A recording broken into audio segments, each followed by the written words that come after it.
ನಮಸ್ತೆ and welcome to news affairs. ನಾನು Bhavana R Gowda.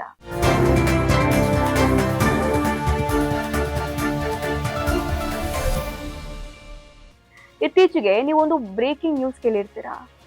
America 30 ವರ್ಷಗಳ ನಂತರ ಅಣು ಪರೀಕ್ಷೆಗೆ ಸಿದ್ಧ ಆಗಿದೆ. ಹೌದು, ಯುಎಸ್ ಅಧ್ಯಕ್ಷ ಡೊನಾಲ್ಡ್ ಟ್ರಂಪ್ ಅವರು ಅಣು ಪರೀಕ್ಷೆಯನ್ನ ಮತ್ತೆ ಶುರು ಮಾಡಬೇಕು ಅಂತ ಆದೇಶ ನೀಡಿದ್ದಾರೆ. ಈ ಸುದ್ದಿ ಕೇಳಿದ ತಕ್ಷಣ ಇಡೀ ಜಗತ್ತಿಗೆ ಒಂದು ಪ್ರಶ್ನೆ ಕಾಡುತ್ತೆ. ಅದೇನು ಅಂದ್ರೆ, ನಾವು ಇನ್ನೊಂದು ನ್ಯೂಕ್ಲಿಯರ್ ಆರ್ಮ್ ರೇಸ್ ಯುಗಕ್ಕೆ ಕಾಲಿಡ್ತಿದೀವಾ ಅಂತ. ಮತ್ತೆ ಇದಕ್ಕಿಂತ ಬಹಳ ಮುಖ್ಯವಾದ ಪ್ರಶ್ನೆ ನಮ್ಮ ಭಾರತಕ್ಕೆ ಸಂಬಂಧಪಟ್ಟಿದ್ದು. ಚೀನಾ, ಪಾಕಿಸ್ತಾನ ನಮ್ಮ ಸುತ್ತಲೂ ಇರುವಾಗ ಅಮೆರಿಕಾನೇ ಈ ಆಟ ಶುರು ಮಾಡಿದ್ಮೇಲೆ ನಾವು ಕೂಡ ಶುರು ಮಾಡ್ಬೇಕಾ ಅಣು ಪರೀಕ್ಷೆಯನ್ನ ಅಂತ. ಈಗ ಭಾರತದ ಮುಂದೆ ಇರುವಂತಹ ದೊಡ್ಡ ಸವಾಲೇನು, ಇದರ ಸಾಧಕ ಬಾಧಕಗಳೇನು, ಟ್ರಂಪ್ ಅವರ ಈ ನಡೆ ಮತ್ತು ಭಾರತದ ಮುಂದೆ ಇರುವಂತಹ ಆಯ್ಕೆಗಳ ಬಗ್ಗೆ ಇವತ್ತು ಡೀಟೇಲ್ ಆಗಿ ನಾನು ನಿಮಗೆ ತಿಳಿಸ್ತೀನಿ.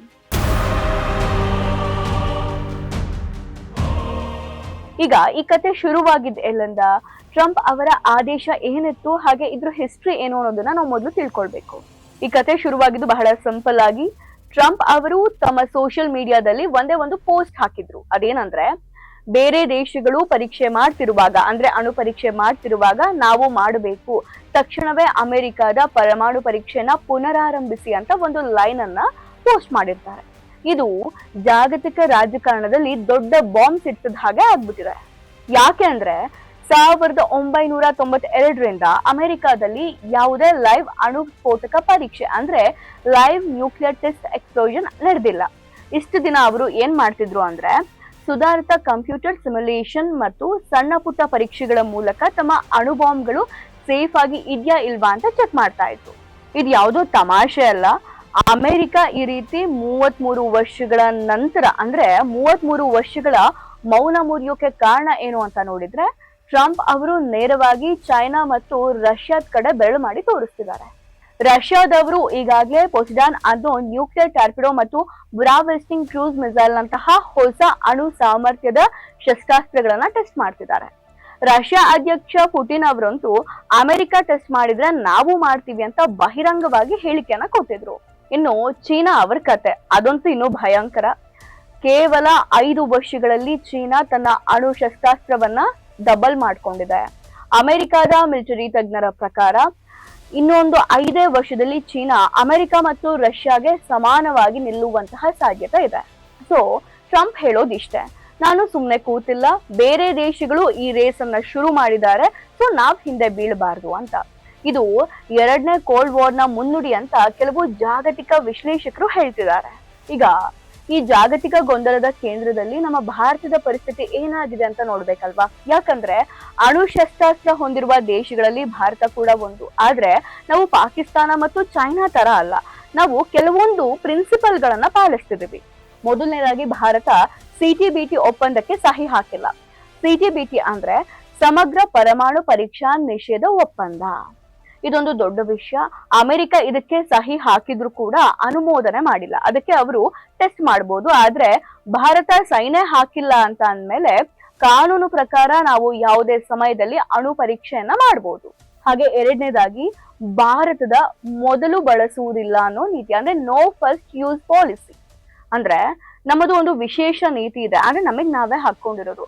ನಾವು ನಮ್ಮ ನ್ಯೂಕ್ಲಿಯರ್ ಬಾಂಬ್ ಅನ್ನ ಯಾರ ವಿರುದ್ಧ ಕೂಡ ಮೊದಲು ಬಳಸೋದಿಲ್ಲ.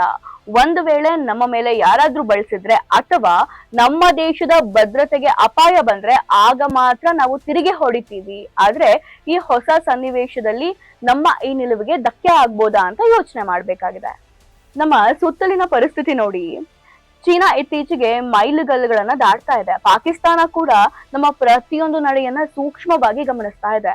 ಟ್ರಂಪ್ ಈ ಸ್ಪರ್ಧೆಯನ್ನ ಶುರು ಮಾಡಿದ ಮೇಲೆ ಆಟದ ನಿಯಮಗಳು ಬದಲಾಗುತ್ತೆ. ಹಾಗಾದ್ರೆ ಭಾರತ ಅಣು ಪರೀಕ್ಷೆ ಮಾಡ್ಬೇಕಾ ಅಂತ ನೋಡೋದಾದ್ರೆ, ಈಗ ಆಕ್ಚುಯಲ್ ಪಾಯಿಂಟಿಗೆ ಬರೋಣ. ಈಗ ನಮ್ಮ ದೇಶದ ಮುಂದೆ 2 ದಾರಿಗಳಿದೆ. ಒಂದು ಸುಮ್ಮನೆ ಇರೋದು, ಇನ್ನೊಂದು ನಾವು ಕೂಡ ಟೆಸ್ಟ್ ಮಾಡೋದು. ಭಾರತದ ರಕ್ಷಣಾ ತಜ್ಞರು ಮತ್ತು ಸ್ಟ್ರಾಟಜಿಕ್ ವಿಶ್ಲೇಷಕರು ಯಾಕೆ ಈ ಟೆಸ್ಟ್ ಮಾಡಬೇಕು ಅಂತ ಹೇಳ್ತಿದ್ದಾರೆ ಅನ್ನೋದಕ್ಕೆ ಒಂದು ದೊಡ್ಡ ಕಾರಣ ಇದೆ. ಅದು 1998ರ ಪೋಖ್ರಾನ್ 2 ಪರೀಕ್ಷೆಗೆ ಸಂಬಂಧಪಟ್ಟಿದ್ದು. ಕಾರಣ ಏನು ಅಂದ್ರೆ, ಹೈಡ್ರೋಜನ್ ಬಾಂಬ್ ನ ಮಾನ್ಯತೆ. 1998ರಲ್ಲಿ ಭಾರತ ಅಣು ಪರೀಕ್ಷೆ ಮಾಡಿದಾಗ ಅದು ಕೇವಲ ಫಿಷನ್ ಬಾಂಬ್ ಮಾತ್ರ ಅಲ್ಲ, ಥರ್ಮೋನ್ಯೂಕ್ಲಿಯರ್ ಬಾಂಬ್ ಅಥವಾ ಹೈಡ್ರೋಜನ್ ಬಾಂಬ್ ಕೂಡ ಟೆಸ್ಟ್ ಮಾಡಿದೆ ಅಂತ ಘೋಷಣೆಯನ್ನ ಮಾಡಿತ್ತು. ಆದ್ರೆ ಆ ಬಾಂಬ್ ನ ಸಾಮರ್ಥ್ಯಗಳ ಬಗ್ಗೆ ಅಮೆರಿಕ ಮತ್ತು ಕೆಲವು ಜಾಗತಿಕ ತಜ್ಞರಿಗೆ ಅನುಮಾನ ಇತ್ತು. ಅದು ಸರಿಯಾಗಿ ಕೆಲಸ ಮಾಡಿಲ್ಲ, ಹೇಳಿದಷ್ಟು ಈಲ್ಡ್ ಅಂದ್ರೆ ಸ್ಫೋಟಕದ ಶಕ್ತಿ ಬಂದಿಲ್ಲ ಅನ್ನೋದು ಅವರ ವಾದ ಆಗಿತ್ತು. ಈಗ ಟ್ರಂಪ್ ಅವರು ಈ ಅವಕಾಶ ಕೊಟ್ಟಿದ್ದಾರೆ. ಭಾರತ ಮತ್ತೆ ಅಣು ಪರೀಕ್ಷೆ ಮಾಡಿದ್ರೆ ಆ ಹೈಡ್ರೋಜನ್ ಬಾಂಬ್ ನ ಸಾಮರ್ಥ್ಯ ಜಗತ್ತಿಗೆ ನಿಖರವಾಗಿ ನಾವು ಸಾಬೀತು ಮಾಡಬಹುದು. ಇದು ಚೀನಾ ಮತ್ತು ಪಾಕಿಸ್ತಾನಕ್ಕೆ ಒಂದು ದೊಡ್ಡ ಎಚ್ಚರಿಕೆ ಕೂಡ ಆಗುತ್ತೆ. ಹಾಗೆ ಎರಡನೇ ಕಾರಣ ಏನು ಅಂತ ನೋಡೋದಾದ್ರೆ ಭದ್ರತಾ ಪರಿಸರದ ಬದಲಾವಣೆ. ಇದು ಬಹಳ ಟೆಕ್ನಿಕಲ್ ಮತ್ತು ರಾಜಕೀಯ ವಿಷಯ. 2005ರಲ್ಲಿ ಅಮೆರಿಕ ಮತ್ತು ಭಾರತದ ನಡುವೆ ಒಂದು ಒಪ್ಪಂದ ಆಗಿತ್ತು, ಅಂದ್ರೆ ನ್ಯೂಕ್ಲಿಯರ್ ಡೀಲ್ ಆಗಿತ್ತು. ಈ ಒಪ್ಪಂದದ ಪ್ರಕಾರ ಭಾರತ ಮತ್ತೆ ಅಣು ಪರೀಕ್ಷೆ ಮಾಡಿದ್ರೆ ಅಮೆರಿಕ ಈ ಒಪ್ಪಂದವನ್ನ ಕ್ಯಾನ್ಸಲ್ ಮಾಡುವ ಒಂದು ಕ್ಲಾಸ್ ಅದ. ಆದ್ರೆ ಅದೇ ಒಪ್ಪಂದದ ಒಂದು ಉಪನಿಯಮ ಅಂದ್ರೆ ಆರ್ಟಿಕಲ್ 14 ಏನ್ ಹೇಳತ್ತೆ ಅಂದ್ರೆ ಭಾರತದ ರಾಷ್ಟ್ರೀಯ ಭದ್ರತಾ ಪರಿಸರ ಹದಗೆಟ್ರೆ ಭಾರತ ಅಣು ಪರೀಕ್ಷೆಯನ್ನ ಮಾಡಬಹುದು ಅಂತ. ಈಗ ನೋಡಿ, ಅಮೆರಿಕಾನೇ ಮರಳಿ ಟೆಸ್ಟ್ ಶುರು ಮಾಡ್ತಾ ಇದೆ, ಚೀನಾ ತನ್ನ ಶಸ್ತ್ರಾಸ್ತ್ರವನ್ನ ಹೆಚ್ಚಿಗೆ ಮಾಡ್ಕೊಳ್ತಿದೆ. ಇದಕ್ಕಿಂತ ದೊಡ್ಡ ಭದ್ರತಾ ಪರಿಸರ ಬದಲಾವಣೆ ಇನ್ನೇನ್ ಬೇಕು ಹೇಳಿ? ಇದು ಭಾರತಕ್ಕೆ ಟೆಸ್ಟ್ ಮಾಡಲು ಅಮೆರಿಕಾದ ಒಪ್ಪಂದದಲ್ಲೇ ಒಂದು ರೀತಿಯಲ್ಲಿ ಸಿಕ್ಕಿರುವಂತಹ ಕಾನೂನುಬದ್ಧ ಅವಕಾಶ. ನೋಡಿ, ಅಣು ಪರೀಕ್ಷೆ ಮಾಡಿದ್ರೆ ನಮಗೆ ಲಾಭ ಇದೆ ನಿಜ, ಆದ್ರೆ ರಿಸ್ಕ್ ಕೂಡ ದೊಡ್ಡದೇ ಇದೆ. ಮೊದಲನೇದಾಗಿ ಪಾಕಿಸ್ತಾನದ ಪ್ರತಿಕ್ರಿಯೆ.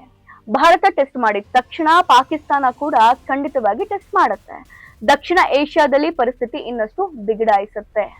ಹಾಗೆ ಅಮೆರಿಕಾದೊಂದಿಗಿನ ಸಂಬಂಧ. ಅಮೆರಿಕಾನೇ ಟೆಸ್ಟ್ ಮಾಡಿದ್ರೂ ಒಪ್ಪಂದ ರದ್ದಾಗುವಂತಹ ಸಾಧ್ಯತೆ ಇದೆ. ಆಗ ನಮ್ಮ ನಾಗರಿಕ ಪರಮಾಣು ರಿಯಾಕ್ಟರ್ಗಳ ಮೇಲೆ ಪರಿಣಾಮ ಬೀಳಬಹುದು.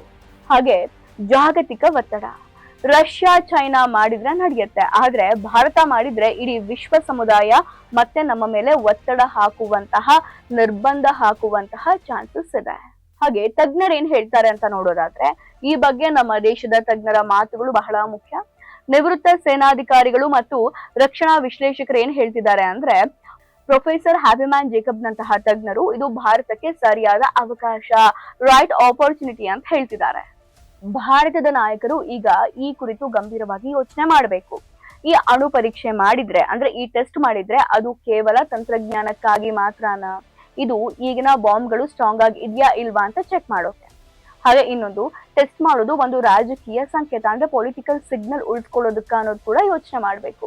ಚೀನಾ ಮತ್ತು ಪಾಕಿಸ್ತಾನಕ್ಕೆ ನಾವು ಇನ್ನು ಈ ರೇಸಲ್ಲಿ ಹಿಂದೆ ಉಳ್ದಿಲ್ಲ, ನಮ್ಮಲ್ಲಿ ಕೂಡ ಹೊಸ ತಂತ್ರಜ್ಞಾನ ಇದೆ ಅಂತ ಅವರಿಗೆ ತೋರ್ಸ್ಕೊಟ್ಟಂಗ ಆಗುತ್ತೆ.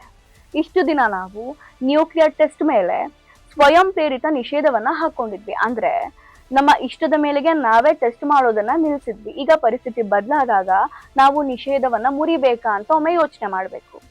ನಮ್ಮ ನಾಯಕರು ತೆಗೆದುಕೊಳ್ಳುವ ಒಂದು ನಿರ್ಧಾರ ಇಡೀ ಮುಂದಿನ 50 ವರ್ಷಗಳ ಭಾರತದ ಭದ್ರತೆಯನ್ನ ನಿರ್ಧಾರ ಮಾಡುತ್ತೆ.